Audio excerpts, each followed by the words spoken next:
రాజకీయాల్లో నైతిక విలువలు మరియు వ్యక్తిగత ప్రవర్తనపై సాగుతున్న చర్చ ప్రస్తుతం ఆంధ్రప్రదేశ్ రాష్ట్ర రాజకీయాల్లో పెను సంచలనంగా మారింది. రాజకీయాల్లో సిద్ధాంతపరమైన విభేదాలు ఉండడం సహజమే. అయినా ఒక నాయకుడి వ్యక్తిత్వం మరియు అతని కుటుంబ సంబంధాలు ప్రజా జీవితాన్ని ఎలా ప్రభావితం చేస్తాయనే అంశంపై గతంలో ఎన్నడూ లేనంత చర్చ జరుగుతుంది. ఈ నేపథ్యంలో భారత మాజీ ఉపరాష్ట్రపతి ముప్పవరపు వెంకయ్యనాయుడు చేసినట్లుగా ప్రచారంలో ఉన్న కొన్ని వ్యాఖ్యలు రాజకీయ వర్గాల్లో పెను దుమారం రేపుతున్నాయి. విలువలతో కూడిన రాజకీయాలకు పెట్టింది పేరుగా భావించే వెంకయ్యనాయుడు వంటి సీనియర్ నేత నోటి నుండి ఇలాంటి తీవ్రమైన వ్యాఖ్యలు రావడం ప్రజల్లో ఆసక్తిని కలిగిస్తుంది.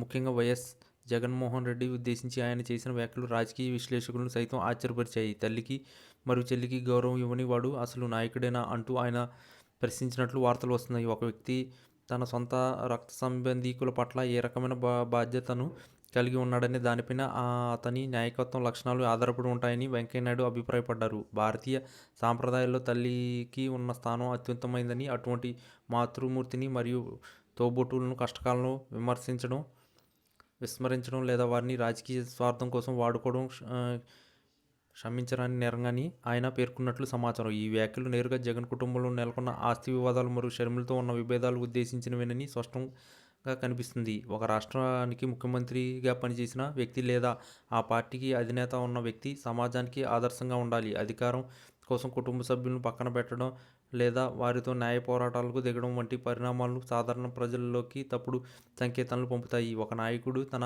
ఇంటిని సక్రమంగా నిర్వహించలేనప్పుడు కోట్లాది మంది ప్రజలు ఉన్నతిని ఎలా కాపాడగలడు అనే ప్రశ్న ఇప్పుడు సామాన్య ఓటర్లో మొదలవుతుంది. వెంకయ్యనాయుడు తన సుదీర్ఘ రాజకీయ ప్రస్థానంలో ఎప్పుడూ వ్యక్తిగత విమర్శలకు తావు ఇవ్వలేదు. కానీ ప్రస్తుత పరిస్థితుల్లో నైతికత అట్టడుగు స్థాయికి పడిపోవడాన్ని గమనించి ఆయన ఈ వ్యాఖ్యలు చేసి ఉండవచ్చని భావిస్తున్నారు. రాజకీయం అనేది కేవలం ఓటు మరియు సీట్ల వేట మాత్రమే కాదు. అది నైతిక బాధ్యతలతో కూడిన ఒక నిరంతర ప్రక్రియ. కన్న తల్లిని మరియు ఆపదలో తోడుగా నిలిచిన చెల్లిని గౌరవించలేని వ్యక్తి ప్రజల పట్ల నిజమైన ప్రేమను ఎలా చూపగలడు అనేది ఇప్పుడు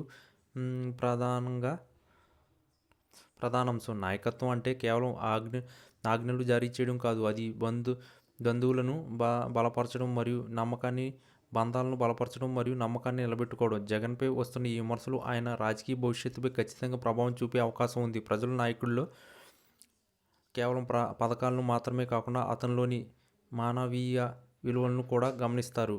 కుటుంబ విలువలను కాపాడకపోయినా నాయకుడు ప్రజాస్వామ్య వ్యవస్థలో ఎంతవరకు సమర్థవంతుడిగా కొనసాగగలడు అనే అంశంపై ఇప్పుడు ప్రతి ఊరిలో చర్చ మొదలవుతుంది.